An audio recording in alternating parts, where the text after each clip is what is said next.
오늘 그러니까 7월 1일부터는 빚을 내 주식이나 가상화폐에 투자했다가 빈털터리가 돼도 다시 정상적인 경제활동을 하기가 수월해질 걸로 보입니다. 서울회생법원이 개인 회생 절차 문턱을 낮추겠다고 밝혔기 때문인데요. 무엇이 달라지는지 빠르게 알아보겠습니다. 먼저 개인회생이 무엇인지 알아야 합니다. 개인회생 제도는 지난 2004년부터 시행됐습니다. 재정 파탄 상태의 채무자가 매달 일정 금액을 3년 동안만 갚아나가면 빚을 탕감해주는 제도입니다.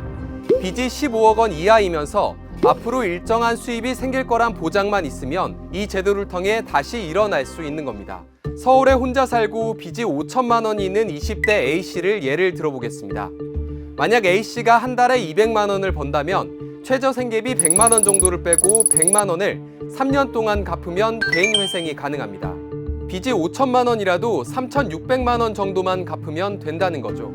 그런데 A씨가 주식이나 가상화폐로 손실을 봤다면 이야기가 달라집니다.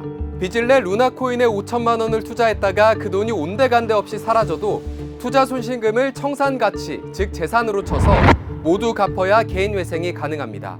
100만 원을 3년 동안 갚아야 개인회생을 하는 게 아니라 5천만 원을 모두 갚아야 한다는 거죠. 빚이 5천만 원이 아니라 1억 원 또는 5억 원이라면 당연히 갚기가 더 어렵겠죠. 그런데 앞으로는 이 부분까지 개인회생으로 탕감해 주겠다는 겁니다. 다시 말해 주식이나 가상화폐로 얼마를 잃었든 신경 쓰지 않겠다는 거죠. 단 조건은 있습니다. 서울 지역에 거주하거나 서울에서 직장을 다니고 있을 때만 해당합니다. 왜냐하면 이 결정을 내린 게 서울회생법원이기 때문입니다.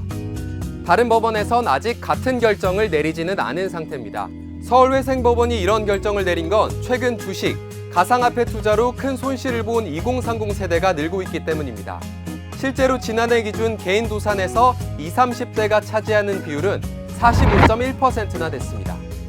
그리고 법원은 2030뿐만 아니라 서울에 거주하는 전 연령층에 해당한다고 설명했습니다.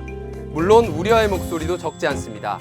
주식 가상화폐 투자를 투자가 아닌 투기로 보는 시선이 있기 때문인데요. 헛된 욕심으로 큰 돈을 바라고 빚을 낸 사람을 구제해주는 게 맞느냐는 부정적인 의견도 있습니다.